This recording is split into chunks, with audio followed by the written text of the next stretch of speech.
Gipadayag Kapitulo 7. Ang 144,000 katawo sa Israel.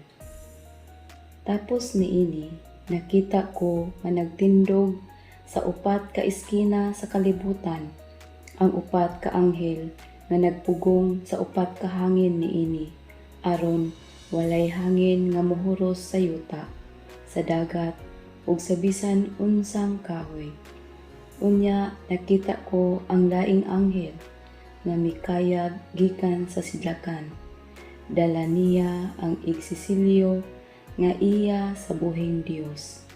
Misinggit siya ngadto sa upat ka anghel nga gihatagan sa Dios ug gahom sa pagdaot sa yuta ug sa dagat. Miingon siya, ayaw hilabti ang yuta, ang dagat ug ang kakahuyan, hangtod nga ang mga sulugoon sa atong Dios kapatikan namo sa ilang agtang.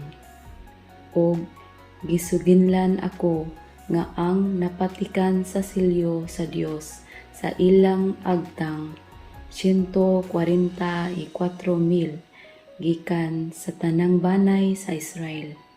Sa banay ni Juda, 12,000 ang napatikan. Sa banay ni Ruben, 12,000. Sa banay ni Gad, 12,000. Sa banay ni Aser, 12,000. Sa banay ni Neftali, 12,000. Sa banay ni Manases, 12,000. Sa banay ni Simeon, 12,000. Sa banay ni Levi, 12,000. Sa banay ni Isakar, 12,000. Sa banay ni Zabulon, 12,000. Sa banay ni Jose, 12,000. Ug sa banay ni Benjamin, 12,000. Ang dakong panon sa katawhan. Tapos niini nakita ko ang dakong panon sa katawhan nga walay makaihap.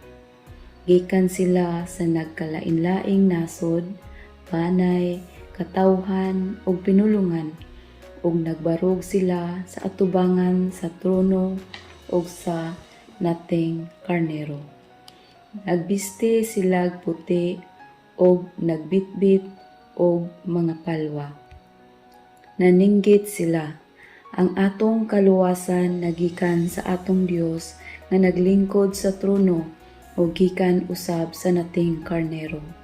Nag-alirong ang tanang anghel sa trono, lakip ang mga pangulo ug ang upat kabuhing binuhat.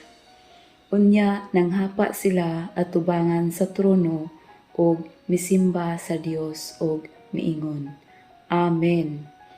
Ang pagdayeg, himaya, kaalam, mga pasalamat ug pasidungog, gahom ug kusog iya sa atong Dios hangtod sa kahangturan.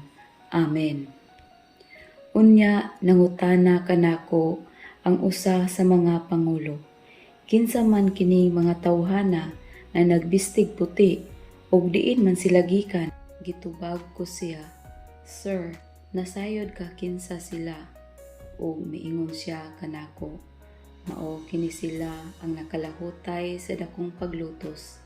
Gilabhan nila ang ilang mga bisti o gipaputi nila kini sa dugo sa nating karnero. Busa, anaa sila sa atubangan sa trono sa Dios o nag-alagad kaniya diha sa iyang templo adlaw o gabi.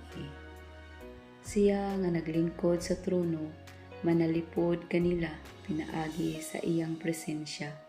Dili na sila gutomon ug uhawon. Dili na sila magantos pa sa kainit sa adlaw o sa bisan unsang kainit.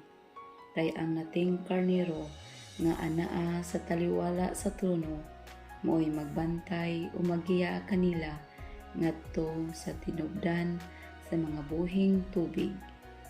Pahiran sa Dios ang tanang luha sa ilang mga mata.